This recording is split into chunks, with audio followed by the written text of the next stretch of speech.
Di sebuah desa kecil yang jauh dari hiruk-pikuk kota, hidup seorang gadis bernama Alia. Sejak kecil, ia telah merasakan pahitnya kehidupan ketika ayahnya berpulang, meninggalkan ia, ibunya, dan dua adiknya dalam kondisi yang serba kekurangan. Setiap pagi Alia melihat ibunya berangkat dengan cucian orang-orang di pundaknya. Terkadang, tetesan air mata ibunya tersamarkan oleh tetesan air cucian yang membasahi wajahnya. Alia paham, penghasilan ibunya sebagai buruh cuci tak cukup untuk menghidupi mereka berempat.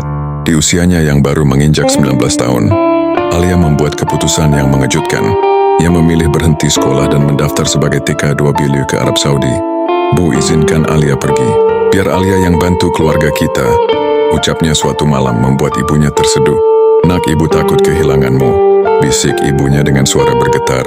Tapi mereka berdua tahu, ini adalah jalan yang harus ditempuh. Demi masa depan adik-adiknya, demi meringankan beban ibunya, takdir membawa Alia ke sebuah rumah mewah di Riyadh. Majikannya Tuan Hasan adalah seorang duda kaya dengan satu anak laki-laki berusia 5 tahun. Tuan Hasan dikenal sebagai pribadi yang dingin dan jarang tersenyum. Namun Alia tak gentar. Dengan kesabaran dan ketulusan Alia menjalankan tugasnya. Ia tidak hanya membersihkan rumah dan menyiapkan makanan, tapi juga memberikan perhatian khusus pada anak Tuan Hasan. Ia membacakan dongeng sebelum tidur, mengajari menggambar, dan menjadi pendengar setia cerita-cerita kecilnya. Hari demi hari berlalu, dan sesuatu yang tak terduga terjadi. Rumah besar yang dulunya sunyi mulai dipenuhi tawa anak kecil. Tuan Hasan yang biasanya jarang di rumah, kini lebih sering pulang cepat. Ada kehangatan yang perlahan menyelimuti rumah itu. Alia memang hanya seorang TKW, tapi ia membuktikan bahwa kasih sayang tak mengenal status. Dengan ketulusan hatinya, ia tidak hanya mengubah nasib keluarganya di Indonesia, tapi juga membawa kehangatan ke dalam rumah yang telah lama membeku. Ini bukan hanya kisah tentang perjuangan seorang TKW, tapi juga tentang bagaimana cinta dan ketulusan bisa menembus batas-batas yang memisahkan kita sebagai manusia. Dan Alia, gadis sederhana dari desa terpencil itu, telah membuktikannya. Terkadang cinta datang tanpa gemuruh, tanpa parade, tanpa kata-kata yang berlebihan. Ia hadir dalam kesederhanaan, dalam ketulusan yang tak perlu dipamerkan. Hasan mengamatinya dalam diam. Bagaimana rumahnya yang dulunya dingin dan sepi, kini dipenuhi tawa hangat berkat kehadiran Alia, pembantu rumah tangga yang datang 6 bulan lalu itu. Tanpa sadar telah mengubah atmosfer rumahnya. Ia ingat ketika istri temannya mencoba memberi Alia tas branded sebagai hadiah. Namun dengan sopan Alia menolak. "Maaf Bu, saya tidak bisa menerima. Saya hanya ingin gaji saya dikirim ke ibu di kampung," ucapnya tulus. Malam itu ketika anaknya demam tinggi, Hasan terbangun mendengar suara langkah kaki yang mengintip ke kamar anaknya. Di sana, Alia duduk dengan setia mengompres dahi anaknya sepanjang malam. Ketika fajar menyingsing, Hasan menemukan Alia tertidur di samping tempat tidur. Tangannya masih menggenggam kain basah. Sejak saat itu sesuatu dalam diri Hasan berubah. Senyum yang selama ini membeku perlahan mencair. Sapaan hangat mulai terucap dari bibirnya. Dan tanpa ia sadari, hatinya mulai berdesir setiap kali melihat kesederhanaan dan ketulusan Alia. Namun takdir seperti sedang bermain-main. Tepat ketika Hasan menyadari perasaannya, Alia justru mengutarakan niatnya untuk kembali ke kampung setelah kontraknya berakhir. Di ruang kerjanya yang sunyi, Hasan membuka laci mejanya. Sebuah kotak peludur kecil telah menunggu di sana. Di dalamnya sebuah cincin sederhana berkilau lembut di bawah cahaya lampu. "Ya Allah," bisiknya dalam hening, "jika dia memang wanita yang Engkau takdirkan untuk mengisi kekosongan hatiku, berilah aku keberanian untuk mengungkapkan isi hatiku padanya. Karena terkadang, cinta tak perlu panggung megah.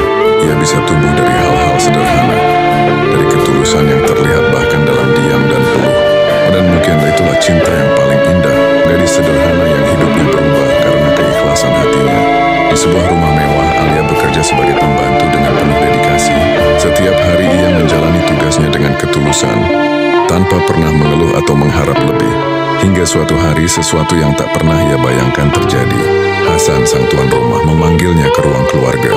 Dengan tenang namun penuh keyakinan, ia mengutarakan keinginannya untuk menjadikan Alia sebagai pendamping hidupnya. Air mata Alia mengalir deras.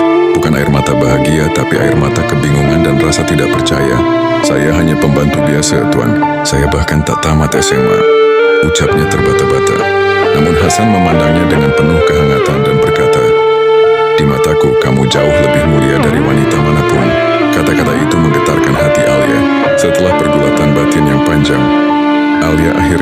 memberikan jawaban. Ia bersedia, namun dengan satu syarat yang mencerminkan kemuliaan hatinya. Mahar pernikahannya adalah biaya pendidikan untuk adik-adiknya dan pembangunan masjid di kampung halamannya. Hari pernikahan mereka digelar sederhana namun penuh makna. Yang mengejutkan semua hadirin, Hasan memberikan mahar yang tak terbayangkan. Sebuah cek senilai 1 triliun rupiah disaksikan para ulama dan keluarga. Keberkahan terus mengalir. Hasan tidak hanya memenuhi permintaan Alia tapi bahkan lebih. Ia membelikan tanah untuk pesantren dan memberdayakan seluruh warga kampung Alia. Gadis sederhana itu kini menjadi inspirasi bagi banyak wanita, membuktikan bahwa ketulusan dan keimanan bisa membawa seseorang pada kemuliaan yang tak terduga. Kisah Alia mengajarkan kita bahwa tak semua cinta datang dari jalan yang indah, tapi cinta yang lahir dari keikhlasan akan membawa keberkahan yang tak pernah kita sangka sebelumnya. Mungkin saat ini kamu sedang menjalani kehidupan yang terasa berat, tapi percayalah, selama kamu menjalaninya dengan ketulusan dan tetap berpegang pada iman, Allah selalu punya rencana indah yang tak pernah kita duga. Itulah kisah Alia, seorang gadis kecil di kampung, kini menjadi inspirasi semua orang. Ikuti terus cerita inspiratif kami. Semoga bermanfaat. Jangan lupa subscribe, follow, like, komen, dan share. Terima kasih.